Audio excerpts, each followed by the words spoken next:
રવિ સાહેબ આપણા જેવા જ નાના માણસ ભાણ બાબાના ચરણ સેવી સદનામ સદવચનમાં પરિપૂર્ણ વિશ્વાસ રાખી ખોજ કરી અનુભવ કરીને કહ્યું થઈને સાધકોને વળી સંતો મહાપુરુષો જે બોલ્યા એમાં કોઈ પક્ષપાત નહીં, વાદ વિવાદ નહીં. ગમે તે માણસ ભણેલ હોય અભણ હોય, જો એમાં ખોજ કરે, એમાં ધ્યાન દે, કાન હરવ દે, તો સંતોની મેળવેલી મૂડીમાં જગત આખાનો ભાગ. કોઈ ઉપર રાગ દ્વેષ નહીં. મહાપુરુષોની વાણી જો સમજાય તો સંતોની વાણીથી આ જગતમાં મનુષ્ય પવિત્ર થયા, એટલા પાણીથી પવિત્ર નથી થયા. પણ વાણી સમજાય, સમજવી, વિચારમાં લેવી, વિચારને વિચાર સમાધિમાં મૂકો અને એનું નિદાન કરવું, તો એક એક શબ્દમાં કેવડી કિંમત છે અને આપણા જીવનનો કેટલું પરિવર્તન કરે એ તો જે અનુભવ કરે એને ખબર પડે. પણ રાગમાં, તાલમાં, વાજિંત્રમાં, ઘાટમાં, આકારમાં, રંગમાં, રૂપમાં, પદાર્થમાં જો રોકાઈ જાય તો શબ્દની ખોજ મળતી નથી. એટલે રવિ સાહેબ કે જાગીને જુઓ તો આ સપનું સમાઈ જાય. તો અનુભવી વીરલા સંતો એમ કે દેહની જાગૃતિ કોઈ જાગૃતિ નથી. દેહને શારીરિક શ્રમ, મહેનત પડે, થાક લાગે એટલે ભૂઈ જાય, તો એ જીવ કાંઈ જપી જતો નથી. એ હોતો નથી, એની જંજાર જપી જાય છે. અને જ્યારે શારીરિક શ્રમનો થાક શરીરમાંથી ઉતરી જાય ત્યારે જાગે તો જીવની જંજાર જાગે છે, પોતે જાગતો નથી. વરી મુંડે વલખા મારવા તારું મારું નામ ને દેવ ને મમતામાં લોભાઈ જાય છે. જ્યારે રવિ સાહેબ કે જીવની હાચુકલી જાગૃતિ જે છે એ જો જાગૃતિ આવે આપણા અનુભવમાં આપણને ખ્યાલ આવે તો જ એ વાત યોગ્ય આપણને સમજાય. એવી આ મહાપુરુષોની બધાની ભલામણ છે. તો જે જાયગા છે એને ખબર પડે કે જાયગા એ નર જગમાં સીધિયા ને ઊંઘા એ નર અથડાય, પણ ગુરુ ગમ વિનાના જે કોથા મારે એનાથી મૂળ ઘીરે નહીં પહોંચાય. મૂળ નિશાનમાં જો આપણે આજે મહાપુરુષો વાણી દ્વારા વર્ણન કરતા ગયા, ભલામણ કરતા ગયા અને એવું જીવન બનાવવાની જો આપણી લાગણી કોશિશ હોય તો જરૂર એવું જીવન બને. એટલે જાગો, સપનામાંથી જાગો. આ દેખાય મોટું સપનું બોલ્યું નાનકડું સપનું છે. નહીંતર સપનામાં આપણે ઘણી વખત સુખી થઈ જાય, ઘણી વખત દુઃખી થઈ જાય, પણ જ્યારે સપનું પૂરું થઈ જાય, નીંદર ઉડી જાય, તો એ સુખ અથવા દુઃખ બેમાંથી એકેય જાયગા પછી કાયમ આવતા નથી. ગમે એટલી મિલકત મળી હોય તો એનો લાભ ન મળે, અને ગમે એ પ્રકારનું આપણને દુઃખ મળ્યું હોય તો એ આપણને કાંઈ હેરાન કરી શકતો નથી. એવું એમ સપનામાં. એટલે સંતો એમ કહે છે કે આ રામ નામની ઔષધિ ખરી રીત છે, ખાય તો અંગમાં પીડા વ્યાપે નહીં અને મહારોગ મટી જાય. જો એની રીત આપણા જીવનમાં આવી જાય તો આપણી પ્રીત હાસી ઠરે. નહીંતર પ્રીત પૂરેપૂરી છે અને રીતમાં જો ફેરફાર થાય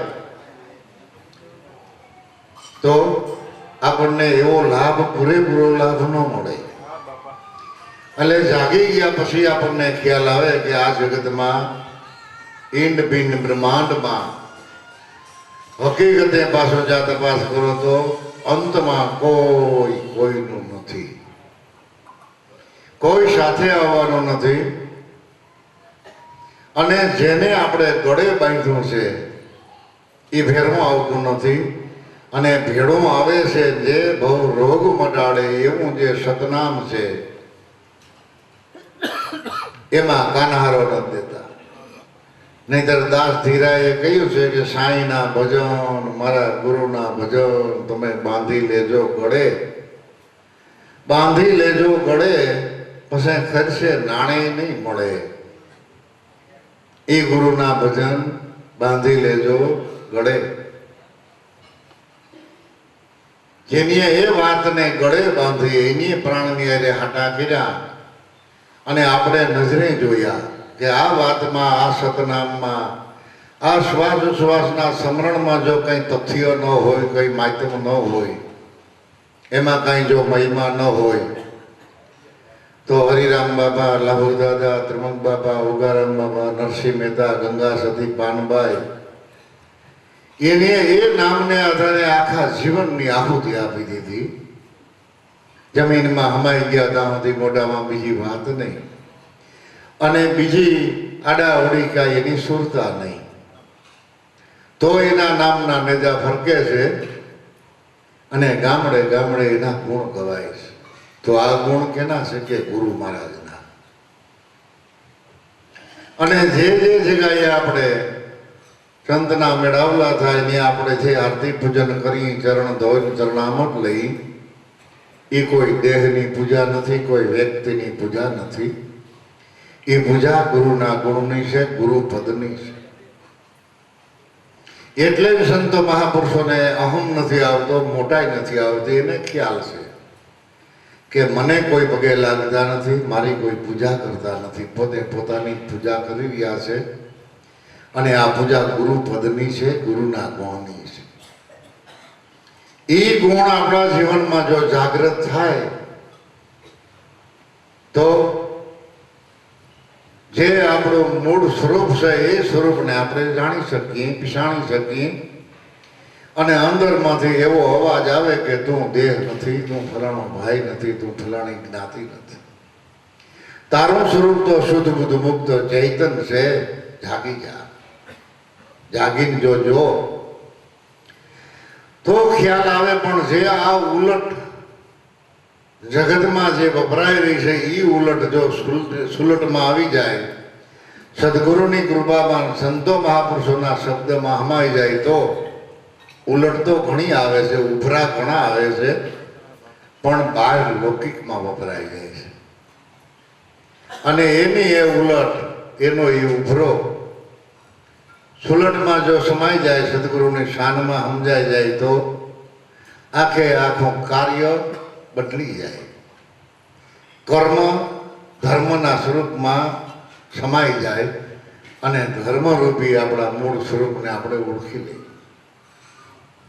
એટલે જ નરસિંહ મહેતાએ કહ્યું કે વર્ણના ધર્મના કર્મ કરવા ભેડા ભેદ મળ્યો ત્યારે બ્રહ્મ ભાંગ્યો. હવે તો ભાવેથી ભજવું સસીદાનંદને કે ત્યાંથી ધર્મ જરાય નથી આગો. જ્યાં લગી મનુષ્યને કર્મ કરવા ઘટે ત્યાં લગી ભક્તિનો ભેદ અડગો. હવે ગુરુ ગોવિંદ એક રૂપ થઈને એને ભજો અને એક જ ઉપાસનાને વળગો. યોગ યજ્ઞ જપ તપ એવા જગતમાં કર્મ બહુ છે. ભૂખ વેઠીને સિદ્ધને તું જંજાળ કરતો, તીર્થમાં ફેર્યો પણ મન મેલમાં રહ્યો. દેહ દમીને સિદ્ધને તું વ્રત કરતો. શું કરો? આ એક રસ વ્રત તો આ એક જ છે. મોટામાં મોટું વ્રત જે મોરાર સાહેબે કહ્યું કે સદગુરુ શબ્દે સત્ય વ્રત સાધીએ, આરાધીએ અંતરે આત્મ રામ, નામને નિશાને નિજ મનને રાખીએ ધીરજ ધારણા નિજ ધામ. આ એક જ વ્રત એવું છે કે આપણી દિશા બદલાવી નાખે. એક જ દિશા ઉપર એની સુરતા, એની વૃત્તિ, એનું મન લાગી જાય, એ વ્રત સાચું છે. પછી બહારના વ્રતની કોઈ એને જરૂર રહેતી નથી. એટલે જેની ઉલટ, જેને ઉભરો, જેનો વેગ એ સુલટમાં સદગુરુના શબ્દમાં જો સમાઈ જાય તો બધાય મટી જાય માયિક જીવના ફંદ. જે લૌકિક આપણા જે ફંદ છે એ ફંદ બધાય જપી જાય, સેજે સેજે મટી જાય. આપણે એને તગડવા ન પડે. પેલા જો તમારે કામને, ક્રોધને, લોભને, મોહને, હું મારું, ઈર્ષા, અભિમાન, અવિદ્યા, કૂડ, કપટ, દગો, પ્રપંચ પેલા કાઢવા હોય તો આપણી હેસિયત નથી. આપણે એને પહોંચી વળીએ એમ નથી. એ આકાશી દળ છે, આપણે પાયદળ છે. મૃત્યુ લોકમાં તમે નવખંડમાં ગમે ત્યાં જાઓ તો ઉપરથી બમમારો કરે. આકાશી દળ આપણને ન પહોંચવા દઈએ. પણ જો ભજન કરો, સ્મરણ કરો, આધીનતા કેળવો અને એ ભજનને જો વાલું લગાડો તો ભજન એને તગડે એમ છે, એનાથી વંશ થાય એમ છે. ભજન ભલે આપણને વાલું લાગતું હોય, સાચું લાગતું હોય, પણ જો એની અહર્નિશ યાદી ન રહીએ તો વાલું લાગે એટલો આપણને લાભ ન મળે. એટલે જેટલું વાલું લાગે એટલી જ પાછી જો યાદી હોય તો જ આપણી આબાદી રહીએ, નહીંતર આપણા જીવનની બરબાદી થઈ જાય. એટલે ઉલટ સમાણી સુલટમાં અને મટી ગયા બધા માયિક જીવના આ ફંદ. સોહમ નામ સનાતન કે સબ ઘટ મેં રમી રહ્યો. સનાતનની જે બોલાય છે જગતમાં, સનાતન ધર્મને વરેલા એ કહે છે, પણ સનાતન ધર્મ એ ઘટો ઘટમાં ગુપત બિરાજે છે. અને એ સનાતન ધર્મ પોતે જ નિજાર છે, એને પછી આ કોઈ જાર લાગતી નથી. એને મહાધર્મ કયો, નિજાર ધર્મ કયો, આત્મધર્મ કયો, ગુરુ ધર્મ કયો કે નિજ ધર્મ કયો, એને અનેક શબ્દોથી ઓળખવા માટે મહાપુરુષોએ વર્ણન કર્યું છે, પણ વાત આ એક જ છે. એટલે ઉલટ સમાણી સુલટમાં મટી ગયા બધાય માઇક જીવના ફંદ, સોહમ નામ સનાતન સબ ઘટ મેં રમી દિયો, અને પ્રગટે દરેકના ઘટમાં પ્રગટ થાય. મહેનત કરે તો ગુરુ બાળકો હાસુકલા સાહિત્યમાં રહી અને જો સાધના કરીએ, પણ સાહિત્યમાં હોય તો સાધના કરે ને, સાહિત્ય જ નથી. ક્યારેક રજોગુણમાં રમતો હોય, ક્યારેક તમોગુણમાં રમતો હોય, ક્યારેક સત્વગુણમાં રમતો હોય, ક્યારેક પ્રકૃતિમાં રમતો હોય, ક્યારેક તત્વોમાં બનતો હોય. તો આમાં એવી 52 બજારો છે, 52 બજારો 72 કોઠા 84 છે. એમાં ખાના તાપર હે સસીદાનંદ સદગુરુદેવ કે એમાં શ્વાસ ઉચ્છ્વાસે જ આના જાના, એમાં તો બની જા મસ્તાના મસ્તાના. એને પામવા માટેના સાધન જો આપણને પરમાત્માએ આપ્યા હોય તો શ્વાસ ઉચ્છ્વાસ, આપણા હાથ પગ, આપણી દ્રષ્ટિ, આપણું મન, આપણી બુદ્ધિ, આપણું ચિત્ત, અહંકાર, એ કોઈ પદને પામી શકાય એમ નથી. એના થકી એ બધાય પ્રકાશિત છે.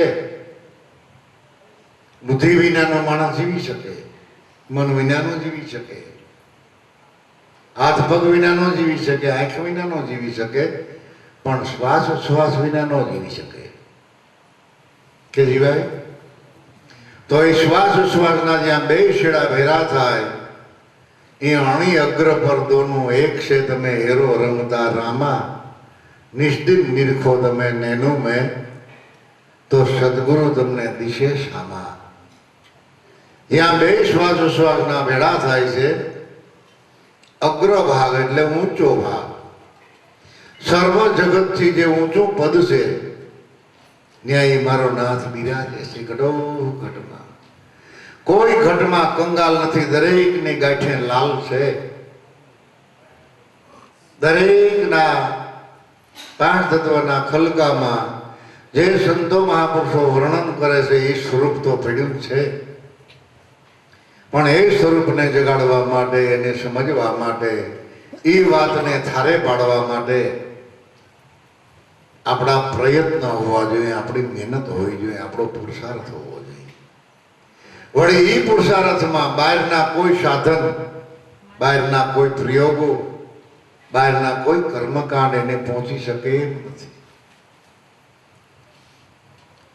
એને સમજવા માટે તો આધીનતા અને આપણી વૃત્તિ જો શુદ્ધ અને પવિત્ર બને, અને સાથે સદગુરુની કૃપા હોય, અને પૂર્વની કાંઈક કમાઈ હોય, તો એ પદને આપણે પામી શકીએ.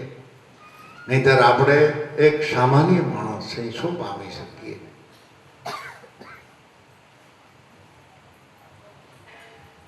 તો કિંમત એ નિજ સ્વરૂપની, નિજ પદની છે. એને સમજવા માટે આ મહાપુરુષોએ બધે મહેનત કરી, ઉજાગરા કર્યા. આપણા જેવા જ નાનામાં નાના માણસો હતા. બધાને કદાચ ખ્યાલ હોય, કોઈને ન હોય, હરિરામ બાબા એક ગરીબ ઝૂંપડીમાં જન્મેલા અભણ માણસ, બહુ ભણેલા નહીં, પણ તન મન ધનથી, શુદ્ધ અને પવિત્ર દિલથી સગન બાબાની સેવા કરીને સગન બાબાની કૃપા મેળવી, તો દેશ વિદેશમાં એના નામના મીડા નેજા ફરકવા. આ કૃપા, આ મહેરબાની કેની? કે આ સતનામની, આ સદવચનની, ઈ સદગુરુ કૃપાની. વળી જેના વડે પોતે મહાન બન્યા, દાતાર બન્યા, ભગવાન કહેવાના, સંત કહેવાના, એ શબ્દરૂપી સાધન જે કોઈ જિજ્ઞાસુ ભાવ લઈને ગયા અને બે હાથ અને ત્રીજું માથું એના ચરણમાં મૂક્યું કે બાબા મને આ પદ ઓળખાવો, તો કોઈને નિરાશ ન લાગ્યા. એ ઓળખાવા માટે જ બેઠા હતા, બીજાનો ઉદ્ધાર કરવા માટે જ બેઠા હતા. એમ લાભુ દાદા જુઓ, ત્રમક બાપા જુઓ, ભલા બાપા જુઓ, નરસિંહ મહેતા જુઓ, જેટલા જેટલા આ જગતમાં કહેવાતા હોય એવા સંત, કુદરત માન્ય, લોકમાન્ય સંત અને કુદરત માન્ય સંતમાં જમીન આસમાનનો ફેર છે. કુદરત માન્ય સંત જે છે, ઈશ્વર પ્રત્યેની જેની લાગણી છે, એનામાં કોઈ ફંદ ફતુર નથી. એક સામાન્ય વ્યક્તિ તરીકે આ જગતમાં રહેતા કબીર સાહેબ ને નરસિંહ મહેતા, ગોરો કુંભાર, શેનો નાય દાઢીઓ કરતો, આનંદ હતો. પણ ન્યા ભગવાનને ધક્કો થયો તો આપણે માણસ જ થઈ. પણ હકીકતે કાળજી જગાડવી, એ લાગણી જગાડવી, એ ભાવ જગાડવો, એની માટે બલિહારી સત્સંગની છે. પણ સત્સંગમાં જ શરમ લાગે, સત્સંગમાં જ નીંદર આવે, સત્સંગમાં જ આળસ થાય. બીજા ગામ ગપાટા માળવા હોય તો આળસય નથી થતી અને ગપાટા ખૂટતાય નથી. ક્યારેય એમ થાય છે કે હવે મારી પાસે વાતો થઈ રહી અને આ ખજાનો તો ખરશો ન ખૂટે, જેને શોર ન લૂટે, દિન દિન અધિક સવાયો, મૈયા મેને નામ રતન ધન ભાયો. મીરાબાઈ કે મને મારા સદગુરુદેવે કૃપા કરીને એવું નામ ઓળખાયું, એવું નિશાન ઓળખાયું કે કદાચ અતરિયાર ક્યાંક રહી ગયા અને અતરિયાર ક્યાંક નીંદર આવી જાય ને હોઈ ગયા માર્ગને કાંઠે, તો આ ધન કોઈ શોર લૂંટી જાય એવું નથી બહારના. અને જેટલો વાપરો, જેટલો ખર્ચો એમ હવાયું થાય. ખજાનો કોઈ દી ખૂટે નહીં. શું કામે? કે એની ટંકશાળ સદગુરુદેવે હૃદયમાં ખોલી દીધી છે. કેટલું બોલ્યા છે હરિરામ બાપા, લાભુ દાદા, પ્રમુખ બાપા, છે કોઈનો માપ? જો લખવા વાળા કદાચ લખવા માંડે તો ગ્રંથોના ગ્રંથો ભરાઈ જાય કે ન ભરાઈ જાય. અને જો હૃદયથી હાચુકલા ભાવથી કાનહારો દઈને સાંભળે તો એ હૃદયને ભાંગીને ભૂકો કરી નાખે. ગમે તેવા કઠોર હૃદય હોય, મજબૂત હૃદય હોય, અજળ હૃદય હોય, એને પણ શુદ્ધ પવિત્ર એવા મહાપુરુષોની વાણી અને મહાપુરુષોનું સાનિધ્ય એને કૂણું માખણ જેવું બનાવી દે. એ સંતો મહાપુરુષોના શબ્દમાં એ ભેદ પીડ્યો છે. એટલે જાગો અને ઉલટ જે છે એને સુલટમાં, એટલે સદગુરુના ચરણમાં સમાવી દો. જે કાંઈ ઉભરા આવે છે ત્યાં રેડો. જે ભાવ જાગે છે એ ભાવ લઈને ત્યાં જાઓ. આપણા બધાય ભાવ ત્યાં પૂરા થાય, આપણી જિજ્ઞાસા પણ ત્યાં પૂરી થાય. નહીંતર આ જીવ છે પામર, એક પગથિયું ચડે એટલે બને જિજ્ઞાસુ, બીજું પગથિયું ચડે એટલે બને અધિકારી, અને ચોથું પગથિયું ચડે તો બની જાય મુમુક્ષ. પામરમાંથી જો ગતિ પકડાય અને અંદરમાંથી જિજ્ઞાસા જાગે કે આમાં કાંઈક છે, જાણવા જેવું, કાંઈક સમજવા જેવું, એટલે એ જિજ્ઞાસુ ભાવે અમુક ટાઈમ સંતોનો જો સાનિધ્ય કેળવે તો એની જિજ્ઞાસા સંતો પૂરી કરે. પણ જિજ્ઞાસા કઈ પ્રકારની છે એ પોતાને જાણવી પડે.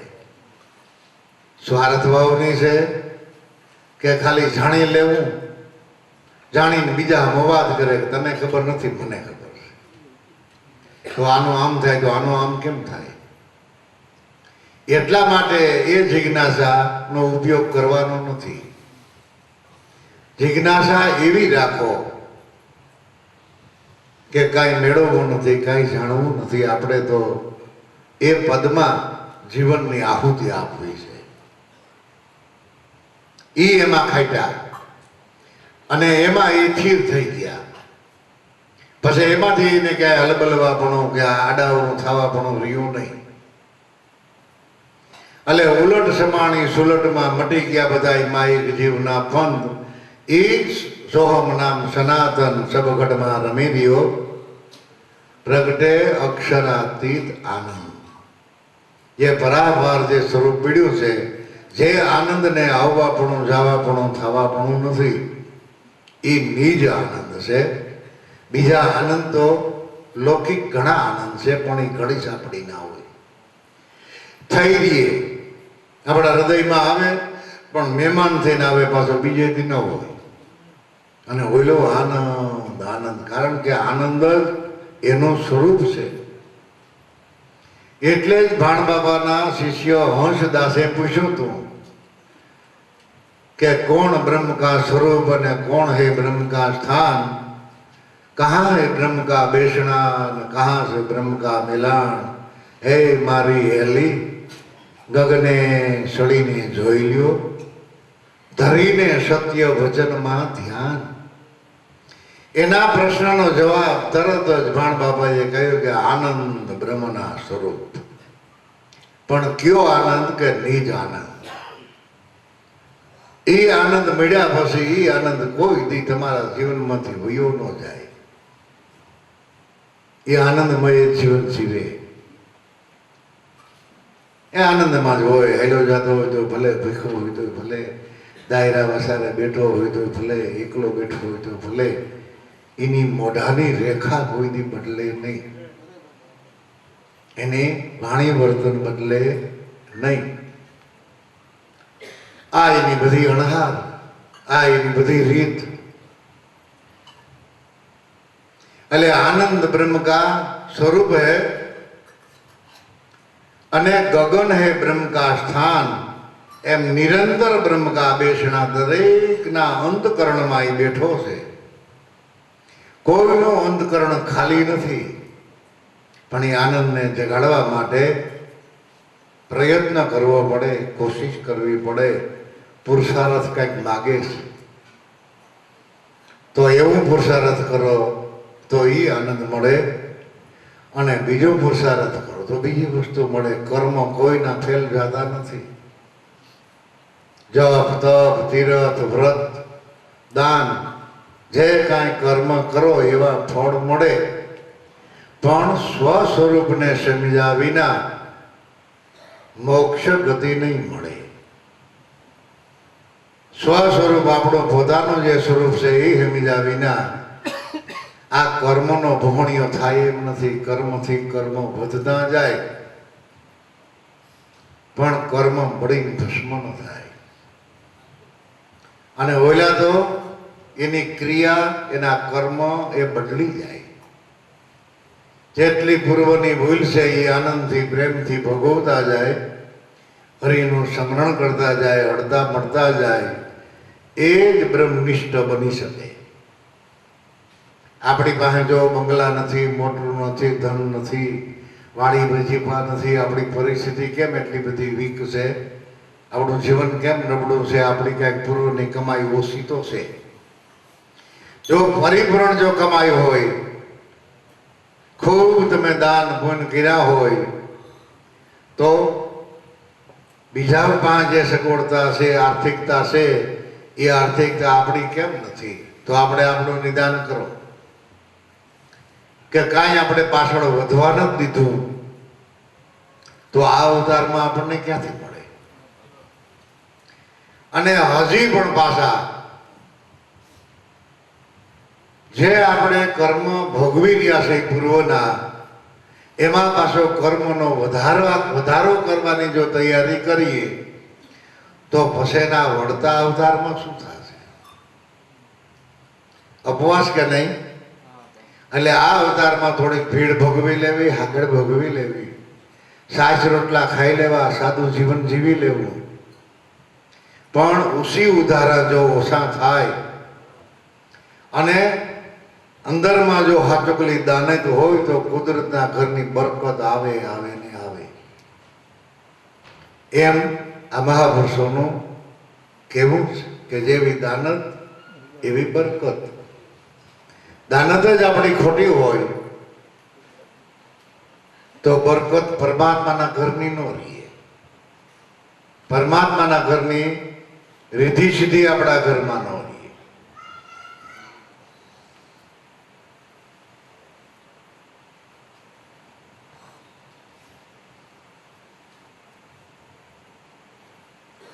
પણ એ પદને સમજવા માટે બુદ્ધિ પહોંચે નહીં બાપડી, કારણ કે મન અને વાણીથી વસ્તુ છે અપાર.